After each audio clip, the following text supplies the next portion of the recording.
Graça e paz, igreja. Vamos nos colocar em pé e vamos entoar o hino 454 do cantor cristão. 454 do cantor cristão.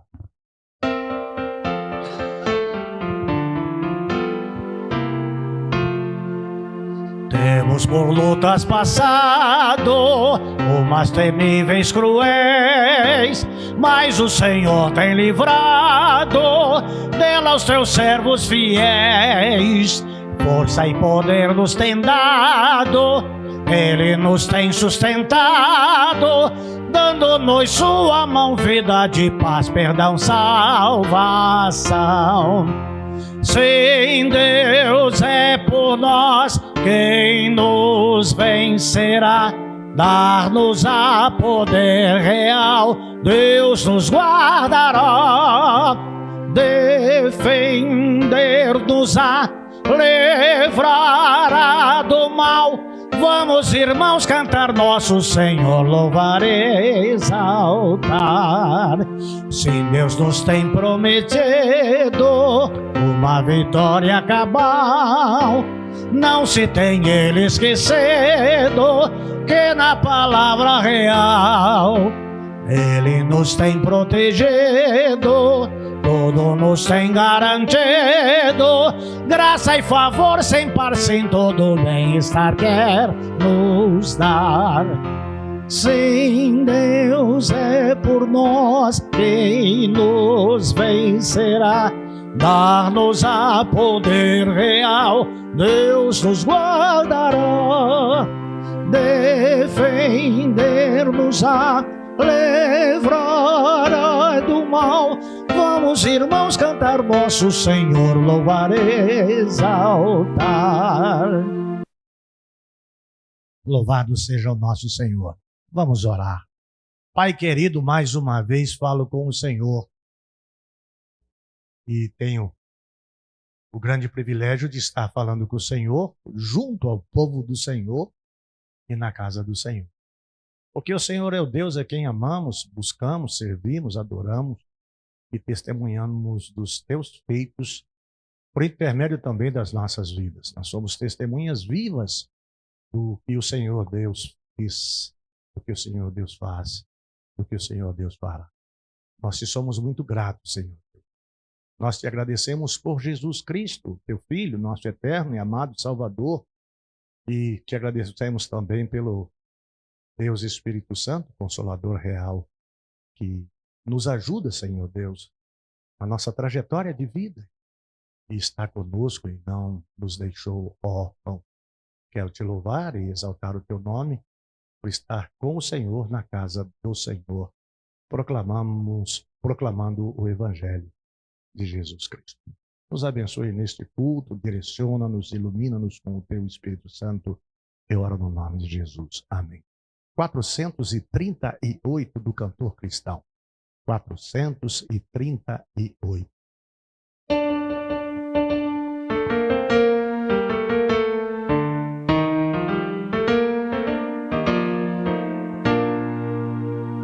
Disse Jesus, ide por todo o mundo e pregai o eterno dom da salvação que com amor profundo dá o Deus gracioso e bom. Tendo na cruz a afirmação do amor, proclamai o dom do Redentor. Oh, conquistai almas perdidas, buscai o pecador enfermo, quase moribundo. Vamos, irmãos, levar essa luz ao mundo inteiro. Vamos, irmãos, contar que esse dom é verdadeiro. Vamos, irmãos, pregar muito confiados no Cordeiro, que na cruz já fez a nossa redenção.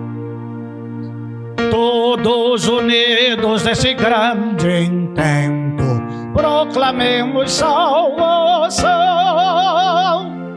sem recuar, sempre mostrando alento, sem compramos cumprirmos a missão que o Salvador Cristo Jesus nos deu. Ele está também no posto céu. Jesus, ó Rei, sempre convosco estarei. Vamos, irmãos, por Cristo neste pensamento. Vamos, irmãos, levar essa luz ao mundo inteiro. Vamos, irmãos, contar que esse dom é verdadeiro. Vamos, irmãos, pregar muito confiados no Cordeiro, que na cruz já fez a nossa redenção.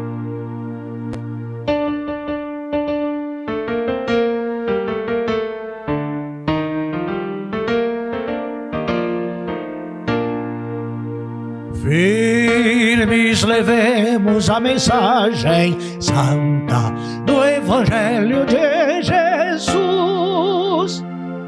Esta mensagem divinal que encanta e que o pecador conduz, cheia de bênçãos do glorioso Deus, que descobre os escolhidos seus.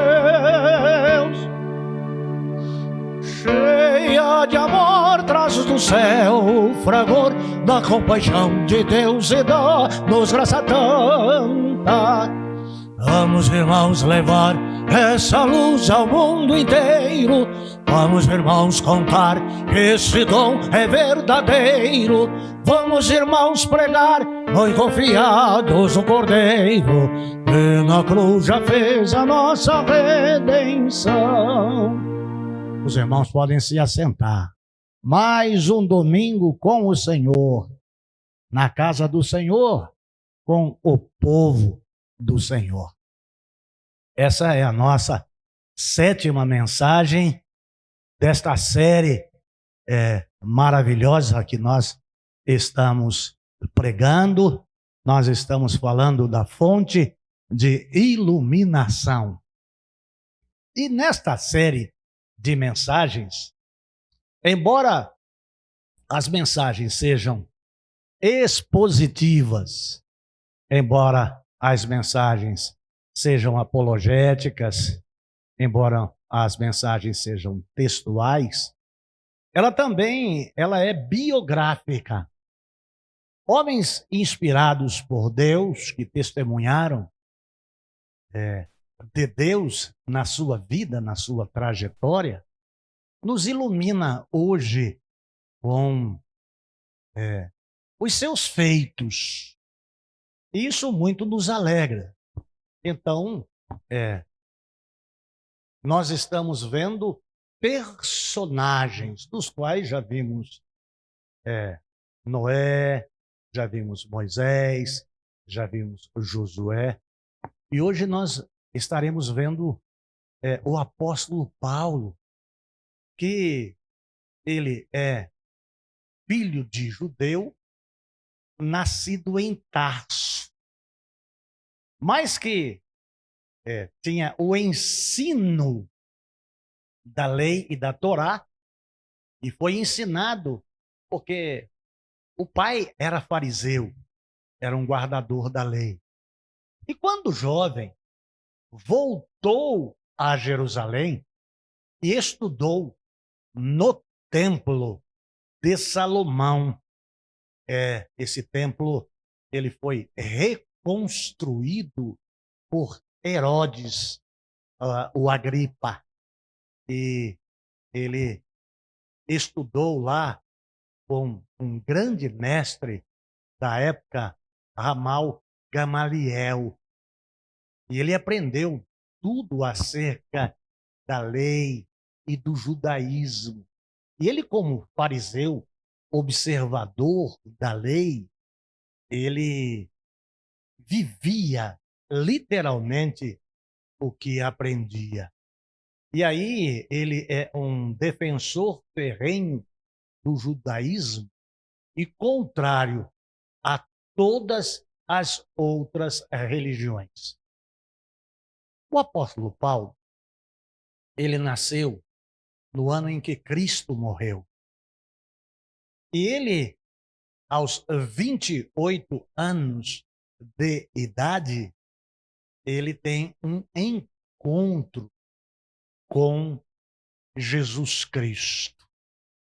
Mas antes ele já havia participado, estava ali e consentiu na morte de Estevão, que está registrado em Atos capítulo 7.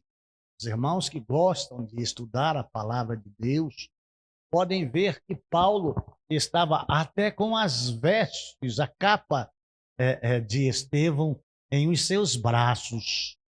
E você vai ver que ele não se opõe de forma nenhuma para que aquele juízo cabal de eliminar um servo de Deus que era cristão, que defendia o cristianismo e por isso morreu, e ele, por achar que ele está na verdadeira religião, servindo o verdadeiro Deus e a serviço de Deus, considerando todas as outras questões heréticas e contrárias e prejudiciais ao judaísmo e à fé judaica.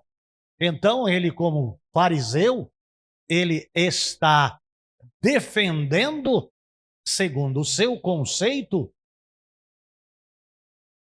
a sua fé e a fé dos demais.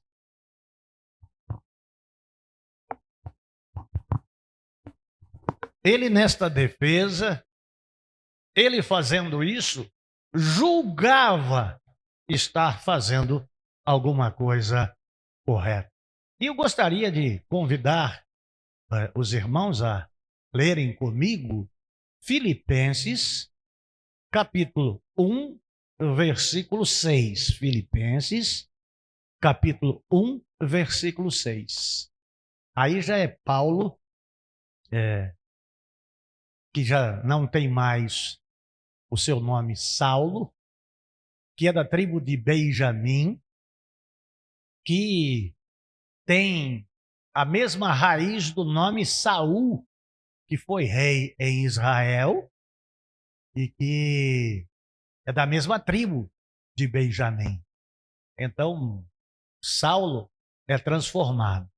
E estou plenamente convicto de que aquele que iniciou boa obra em vós há de concluí-la até o dia de Cristo Jesus. Olha só, vos disse ainda há pouco de um fariseu, guardador da lei, defensor da lei, perseguidor dos cristãos, e na hora, e quando o fazia, há aqui uma estatística das primeiras 3.000 almas que se converteram e depois das 2.000 almas. Então, quem fez essa estatística se limitou à descida do Espírito Santo, de que Pedro, pregando o Evangelho, ele conquistou ali quase 3.000 almas, e depois o segundo episódio com 2.000 almas. Então, tinha um grupo de cristãos estimado em 5.000 pessoas. E Paulo era combativo. Então, nós vamos vendo aí que essa filiação judia que Paulo tinha era por conquista junto aos romanos. Porque Tarso é um lugar onde os romanos haviam conquistado. No mundo helênico, o domínio passou a ser romano, então ele era cidadão romano, porque nasceu nos termos de Roma, em Tarso, região que hoje é Turquia, e ele conquistou isso. Está em Atos 22, 3. Atos 22, 3. Então Paulo declarou: sou judeu, e de fato era, nascido em Tarso, da Cilícia. Esse Tarso da Cilícia é na região que hoje é a Turquia. Mas criado nesta cidade, fui educado rigorosamente na lei dos nossos antepassados. Não na lei romana, mas na lei judia, na Torá. E aos pés de Gamaliel, sendo tão zeloso por Deus, assim como estáis sendo vós neste dia. Ele é aquela pessoa que tinha aprendido com Gamaliel. Ele era fariseu, e lá em Filipenses 3, de 5 a 7. Filipenses, capítulo 3, de 5 a 7. Como observador da lei. Não só estudante, mas também praticante. Circundado no 8º dia de vida. A circuncisão é uma ação do povo judeu, de cortar em volta o prepúcio. Filho da descendência de Israel, da tribo de Benjamim, hebreus de hebreus. Quanto à lei, fariseu. Era o ápice. Era uma classe de pessoas conhecedoras. E Paulo estava sendo preparado para ser rabino. E não é qualquer pessoa que é preparado para tal. Então tem que ter uma vida reta, tem que ter um conhecimento excelente, tem que ter um caráter ilibado, tem que ser uma pessoa muito correta. E Paulo era. E tudo o que ele fazia, fazia por ser fariseu. Mas esse mesmo Saulo, que está registrado lá em Atos capítulo 9, versículo 5, Atos 9, versículo 5, quanto ao que ele inquiriu, quem és, Senhor? E ele disse, eu sou Jesus a quem persegue. 28 anos de idade, fariseu, judeu, observador da lei, de nacionalidade romana, por ter nascido em Tarso. Então era um homem de dupla cidadania. Falava fluentemente vários idiomas. Um homem culto. Mas que em uma missão de perseguir os cristãos, está indo para capturar as pessoas que estavam, segundo os judeus, tumultuando a religião. E aí ele sai para capturá-los, mas ele tem um encontro com Jesus Cristo aos 28 anos de idade, que está no mesmo livro de Atos, no mesmo capítulo, dos versículos de 7 a 9. Os versículos de 7 a 9. Os homens que acompanhavam Saulo na viagem caíram emudecidos e podiam ouvir a voz, mas ninguém via. Saulo ergueu-se do chão e, abrindo os olhos, não conseguia ver coisa alguma, ficou cego. Então, guiado pela mão, foi conduzido até Damasco. Por 3 dias esteve cego, durante os quais não comeu e nem bebeu. E havia lá, neste lugar, nesta cidade, um servo de Deus chamado Ananias. E o Senhor Jesus Cristo, antes que os dois se vissem e se conhecessem, Jesus ordenou a Ananias para ir ao seu encontro, que pelas mãos impostas de Ananias sobre a cabeça de Saulo, ele recuperaria a sua visão e seria batizado. Ananias temeu. Está no mesmo livro de Atos, no mesmo capítulo 9, do versículo 10 ao 18. Prestem atenção também nesta leitura. E havia em Damasco um discípulo chamado Ananias. O Senhor o chamou em uma visão. Ananias, diante de que prontamente respondeu: eis-me aqui, Senhor. Quando Deus chama você, é assim que você responde? Eis-me aqui, eu estou aqui, pronto. Ou você diz, é comigo? Eu não posso agora. Então o Senhor lhe disse, apronta-te e vai à rua chamada à direita e procura na casa de Judas, não é o Iscariotes, por um homem de Tarso, chamado Saulo, e eis que ele está em oração nesse momento. 3 dias e 3 noites em oração. E acaba de ter também uma visão na qual o homem chamado Ananias se aproxima e lhe impõe as mãos para que volte a enxergar. Deus fala com Ananias e Deus fala com Paulo. As coisas que Deus faz, ele não fala só com uma pessoa. Há uma confirmação sempre em outro. Todavia, Ananias replicou, Senhor, tenho ouvido vários testemunhos sobre este homem. Quantos males tem causado aos teus santos em Jerusalém?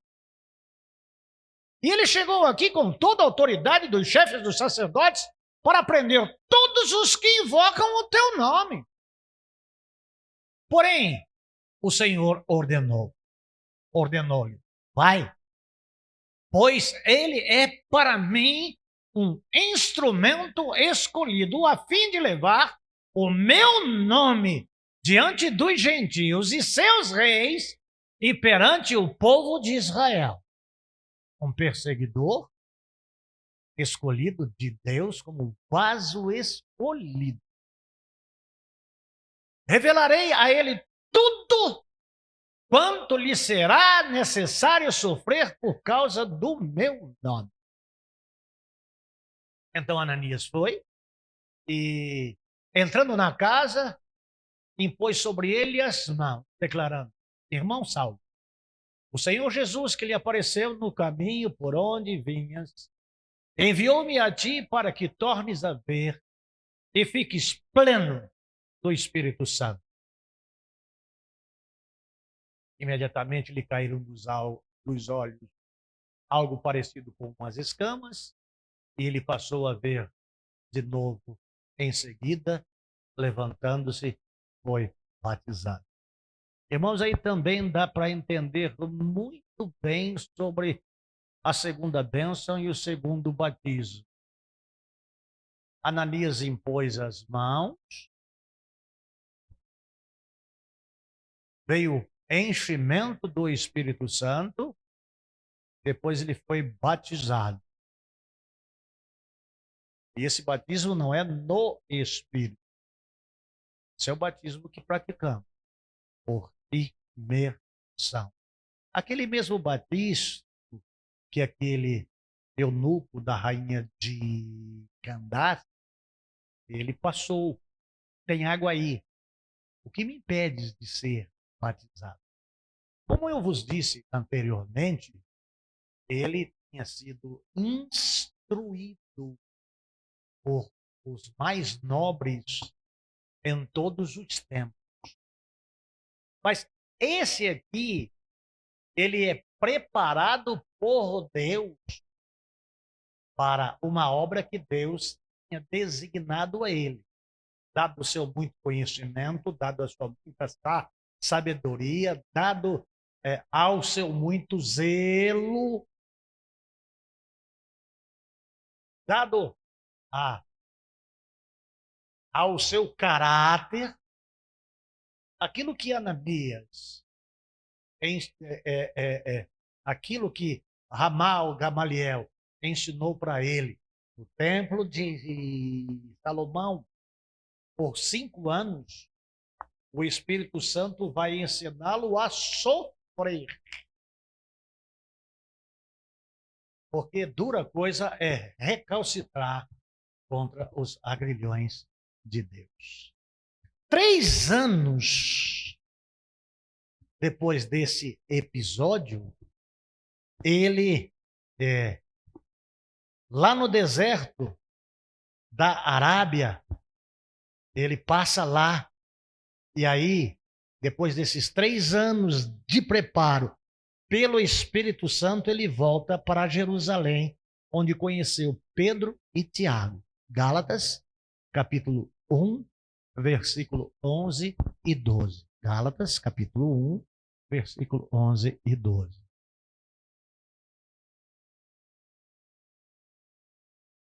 Olha só a autoridade daquele que perseguia os cristãos e que tinha a raiz do nome Saul, e vocês conhecem a história de Saul, e que agora tem um novo nome, agora é Paulo. Caros irmãos, quero que saibais que o evangelho por mim ensinado não é de origem humana. Homem nenhum me ensinou. 3 anos no deserto. Então, tem pessoas que agora entram de uma igreja, fica 1 dia, 2, já é cheio do Espírito Santo, não precisa fazer nenhuma teologia, porque o Espírito Santo já ensinou. Paulo ficou 3 anos no deserto. Quantos segundos você já passou pelo deserto? Portanto, não recebi de pessoa alguma, nem me foi doutrinado, ao contrário. Eu recebi diretamente de Jesus, de Jesus Cristo, por revelação. Jesus Cristo não se revelou a Ananias para ir a Paulo? Jesus não revelou a Paulo que Ananias vinha ao seu encontro? Então, tudo o que Paulo aprendeu diretamente pelo Rabone, pelo Rabi, pelo Mestre, pelo Senhor, pelo Deus Salvador Jesus Cristo. Por isso que Paulo é apóstolo. Esse negócio de apóstolo e apostila é só vaidade humana hoje. Apóstolos só são aqueles que viram a Jesus Cristo e foram ensinados por Jesus Cristo. Quantos anos Jesus Cristo ensinou os seus discípulos? 3 anos. Quantos anos Jesus Cristo ensinou a Saulo? 3 anos. O próprio Jesus. Aqui já, na vida de Paulo, é Cristo ressurreto. Na vida dos discípulos, é o Verbo vivo encarnado. Mas você pode ver o paralelismo do tempo de um aprendizado intenso é estar com Cristo todos os dias. Quantas horas você já esteve com Cristo? O amados de Jesus Cristo, e ele, depois deste episódio, ele vai incumbido por Pedro na sua primeira viagem missionária. E aí está em Atos, capítulo 13 e 14. Não é 13, versículo 14. São estes 2 capítulos em Atos que vai mostrar ao irmão, à irmã, aos irmãos que me veem, que ele foi para Salamina, foi para Antioquia da Pisídia, ele foi para Listra e Derbe. Essas foram as primeiras cidades em território estrangeiro, pregando o evangelho que aprendeu com o próprio Cristo. A sua segunda viagem, que vai à Síria, ele vai à Cilícia, que é a mesma região de Tarso, onde nasceu, que é hoje a Turquia. Ele vai para Chipre, ele vai para Macedônia, ele vai para Atenas e ele vai para Corinto, onde ele implanta a sua primeira igreja. Depois de 18 meses, ele ali começa uma comunidade cristã. E não se tem origem da nomenclatura. Então, posso crer que é primeira igreja cristã em Corinto. Está registrada em Atos, capítulo 17, de 10 a 13. Então, logo ao cair da noite, os irmãos enviaram Paulo e Silas para Bereia. Chegando-se ali, dirigiram-se à sinagoga local. Os bereanos eram mais nobres do que os tessalonicenses, porquanto receberam a mensagem com vívido interesse. A mensagem só entra naquele que quer receber com vívido interesse. Tem gente que vem na igreja para dormir, para pensar no que vai fazer amanhã, que não está nem aí para o que está acontecendo e o que está sendo dito. Imitem os bereanos, ouçam, aprendam, pesquisem. Sabe por quê? Porque é a vossa eternidade que está em jogo, não é a do pregador. É a vossa vida que está em jogo, não é do irmão que está ao seu lado. Não é daquele que não veio. Você que entra aqui e olha para o banco e não vê o irmão lá do lado, pergunta: o que será que ele está fazendo na casa dele?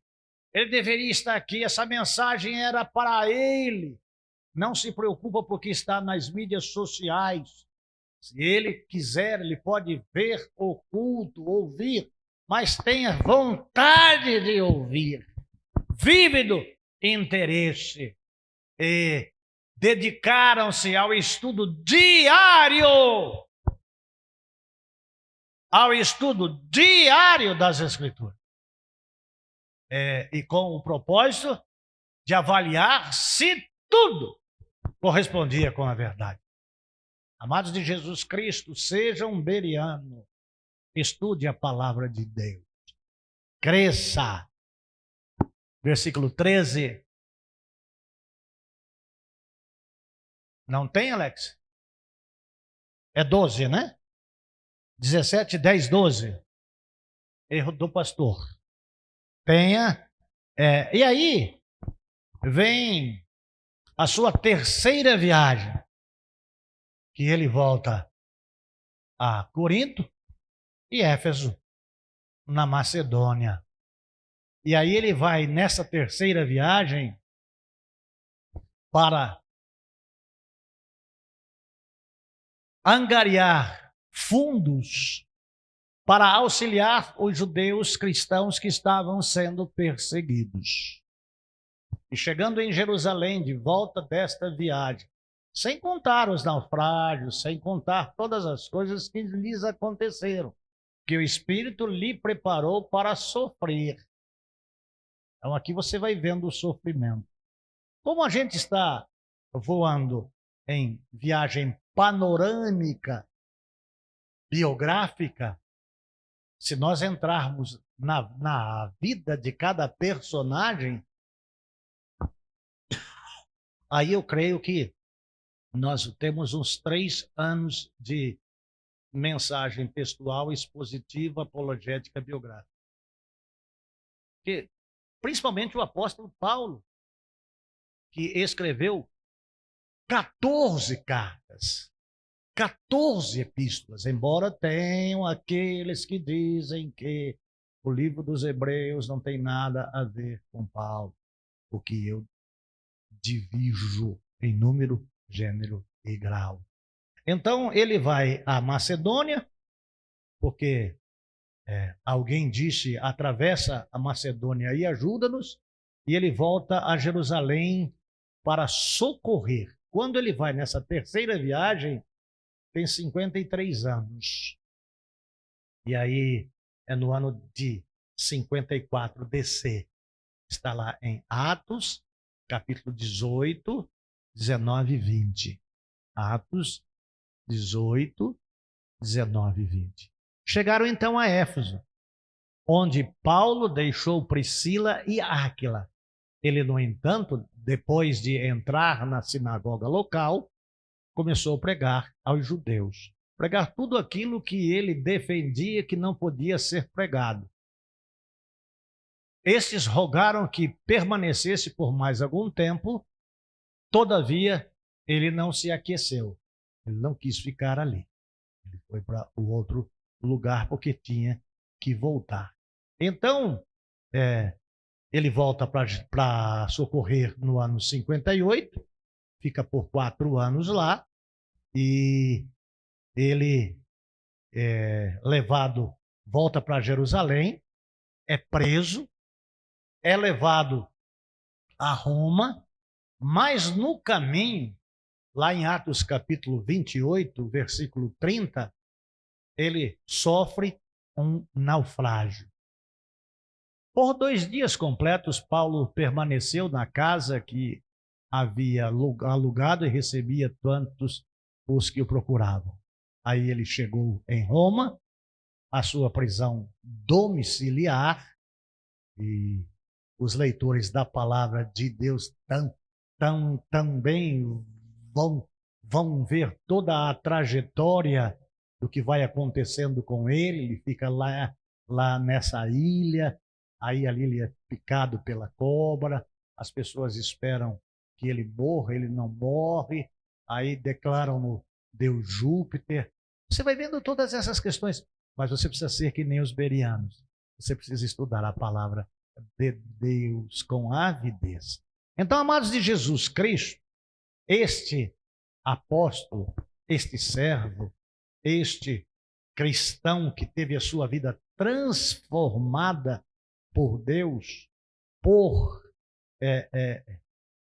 12 anos no ministério, pregando o evangelho e relatando todas as coisas que viveu, ele escreve 14 epístolas. Romanos, 1ª e 2ª Coríntios, Gálatas, Efésios, Filipenses, Colossenses, 1 Tessalonicenses, 2 Tessalonicenses, 1 Timóteo, 2 Timóteo, Tito, Filemão e Hebreus. Em 67, depois do incêndio de Roma, os cristãos foram acusados de terem tocado fogo na cidade de Roma, o que não foi. E por causa disso, no ano 67, Paulo foi decapitado. Mas não se encerra aí, nem neste voo panorâmico dado por nós, tudo aquilo que Paulo foi. Tudo aquilo que Paulo fez.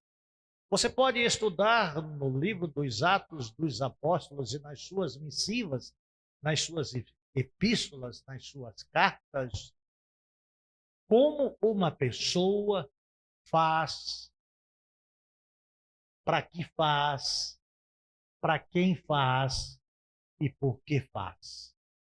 Paulo foi criado para uma outra coisa, os pais tinham um outro propósito, ele tinha um outro sonho, mas Deus tinha um sonho para ele. Não sei para qual propósito seus pais criaram vocês. Não sei com qual intenção ou qual é o propósito que você tem lá na sua vida, em ser, em ter, em conseguir. Mas, por certo, estas coisas todas humanas, que são características nossas, porque somos humanos, elas estão em contramão com aquilo que Deus quer para nós e de nós. Então eu convido você, após esse breve relato, bem raso, da vida de Saulo, que passou a ser Paulo, servo de Jesus Cristo, evangelista, um homem de Deus, um missionário, a você olhar para a sua vida e fazer uma introspecção, um exame pessoal e se perguntar o que é que Deus quer para mim? O que é que Deus quer de mim? E o que é que Deus quer? Para que o Senhor quer me usar?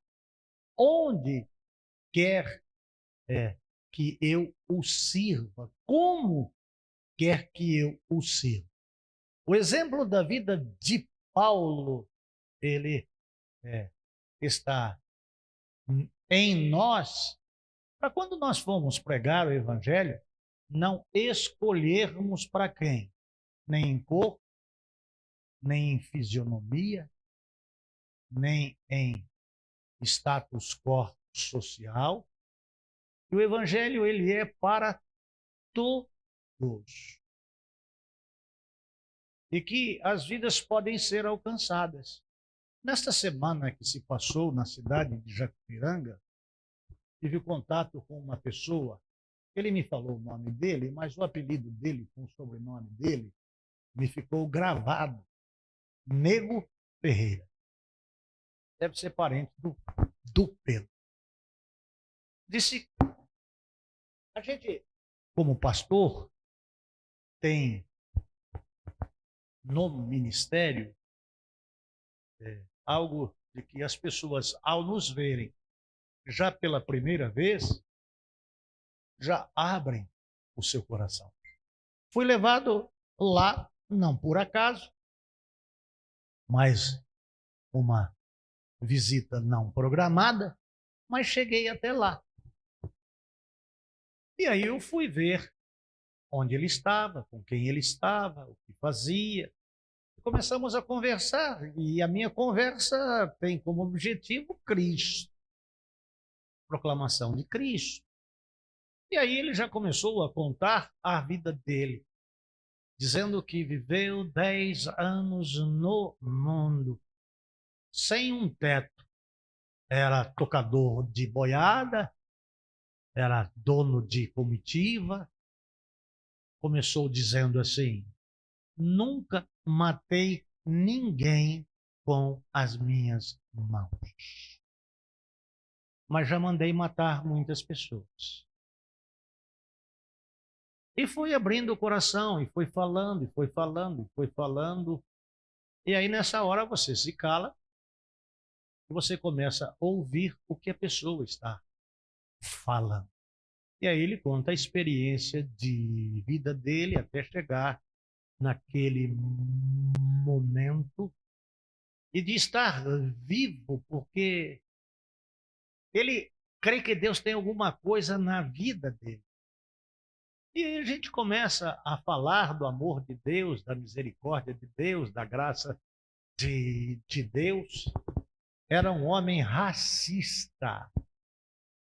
E nas muitas profissões que ele adquiriu por empirismo ao longo do tempo, uma delas foi de eletricista. Ele disse: pastor, eu era tão racista que quando eu puxava a fiação de uma casa, aonde tinha que cortar fio preto, eu botava de uma outra cor. De tanto que não gostava de negro. Casado, com filhos, os filhos formados, ele lá à beira da estrada, tem uma Jordânia, tem um ferramental de carpintaria e marcenaria lá de invejar. Faz casa pré-fabricada de madeira. Vocês vão conhecer. Tenho certeza que Deus vai usar a minha vida para batizá-lo. E aí nós começando a conversar e a falar de Deus. Ele falou de umas coisas lá, estava precisando, que eu já usei outrora como industrial lá nas máquinas que confeccionava. Eu estou saindo, ele falou assim, o senhor não vai orar por mim, não? Eu disse para ele, na Bíblia está escrito, dá a todo o que te pedir. Vamos orar? Orei, abençoei a ele, abençoei a nova mulher dele, que é negra, piscina. E me despedi, fui lá para a casa de Dona Geralda, onde me hospedo. E é uma serva de Deus. Tem que conhecer as pessoas pessoalmente, não ir pelo que os outros falam. E aí, é a tardezinha, um farol vem subindo a escuridão. Chega lá, quem é? O Nego Ferreira com a neguinha. Vem, senta-se. Pastor, sem querer te incomodar, já te incomodando, trouxe uma chave a óleo para rodar a serra dele lá, para cortar a tora até 30 centímetros. Eu gostaria que o senhor visse para mim e conseguisse ver se reforma isso, se faz aquilo, se faz aquilo outro. E eu aqui dentro de mim, eu tenho que fazer isso, porque ele nunca matou, mas já mandou matar.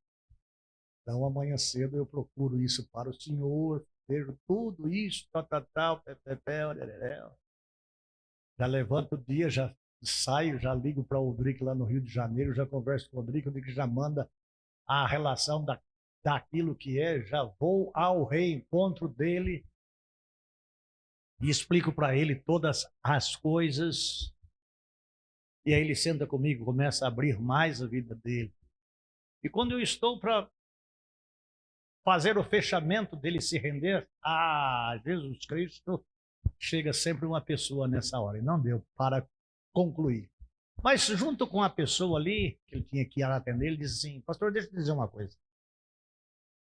Não sei o que tem entre eu e o pastor. Isso tem acontecido muito nestes últimos anos. Mas o que o senhor precisar de mim para construir a igreja, conta comigo.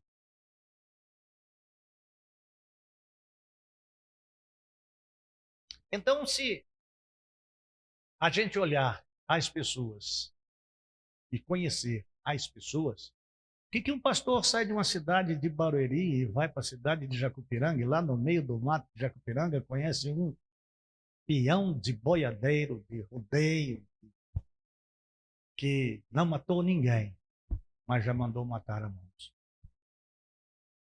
Eu vou pregar o evangelho para uma gente dessa? Paulo. Se dependesse daquilo que as pessoas elas conheciam e temiam, você vê que Ananias aqui, ele fala para Deus, não fala para ninguém. Eu não conheço, mas já ouvi falar que... Você está entendendo o já ouvi falar? O que causa naquele que ouve? Medo. Se dependesse de você, se Deus chamasse você para falar de Jesus para Paulo, você está agora no ano 28 DC, depois de Jesus Cristo, e lá tem um homem que perseguia e consentia na morte de pessoas e te manda ao encontro de Saulo, você iria?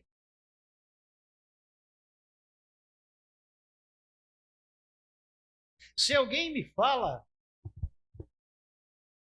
e aqui tem alguns personagens que já passaram, outros, estava mostrando uma foto que tem ali no mural, você vai ver o pastor ali, tem um indivíduo com uma calça branca e com uma blusa branca e azul. Eu tenho a faca dele, lá na minha casa ainda. Ela tem 8 entalhos no cabo. E ele disse para mim, eu já matei 8, pastor, com essa faca.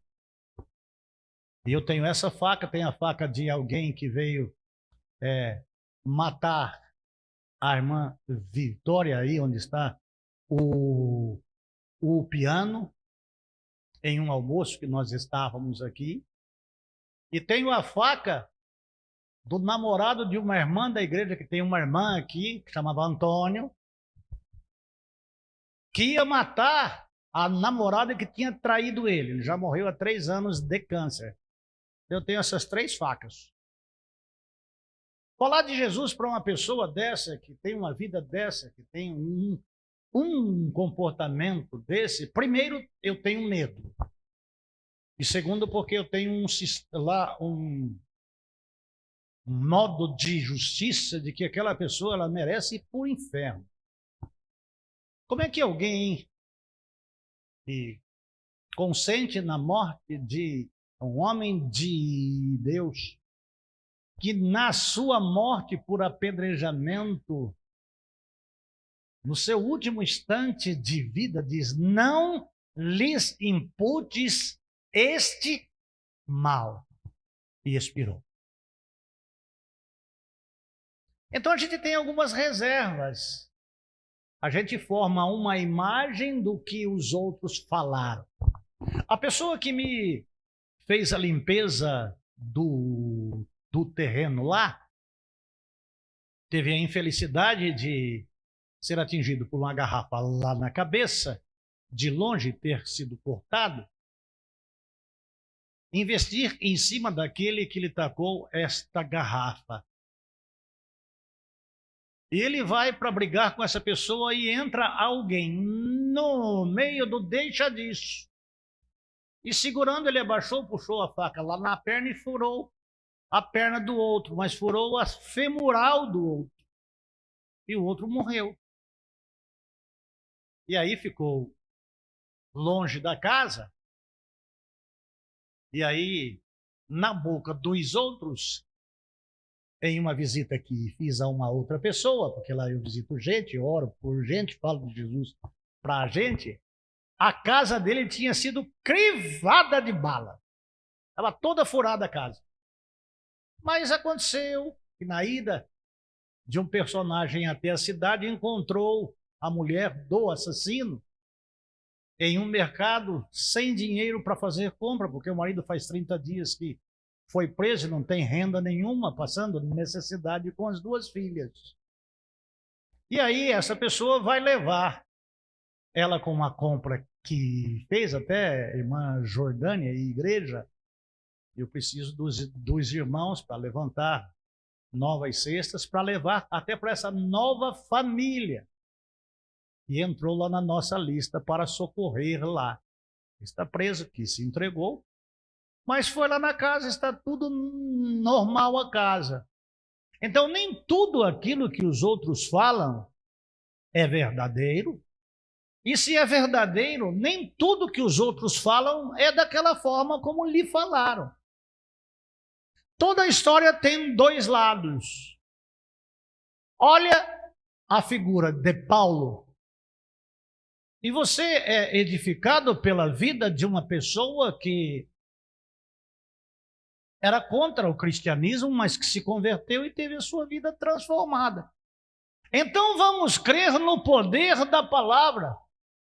Olha o que o Senhor disse acerca do apóstolo Paulo: este é para mim um vaso escolhido. Pode não ser para você, mas para Deus.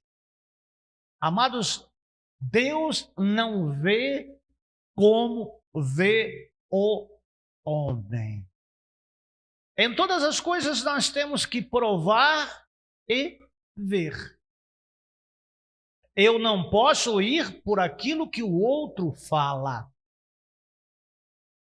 Vem e vê. Conheça. Tenha sua experiência.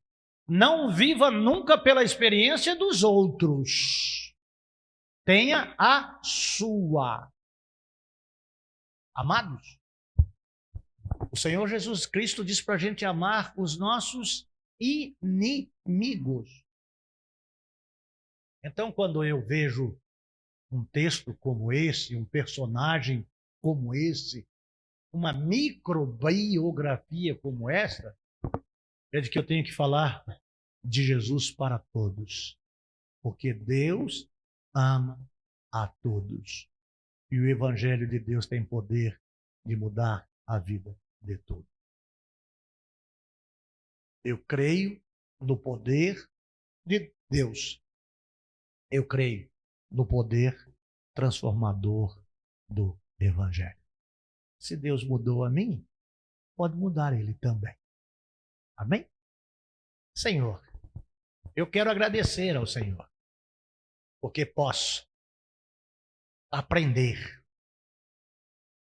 para prestar melhor serviço, para trabalhar com mais produtividade, com mais qualidade, conhecendo-te e obedecendo-te e praticando o teu ensino. Então eu oro agradecido ao Senhor por mais esta mensagem, por mais essa biografia, por mais esta oportunidade. E que chegue ao coração daqueles que têm diferenças com aqueles que nem mesmo conhecem, com aqueles que mesmo nunca estiveram, e que têm uma imagem distorcida daquilo que lhe trouxeram, mas que não conheceu e já por estas mensagens trazidas já cria um ranço, já cria uma antipatia, e já me induz a falar coisas que eu nem sei o que eu estou falando, porque eu estou falando segundo o conceito que alguém trouxe. Então que eu possa ver e ver, e conviver, e levar o teu amor, e alcançar vidas que estão perecendo sem Deus e sem salvação. Eu oro no nome de Jesus. Amém.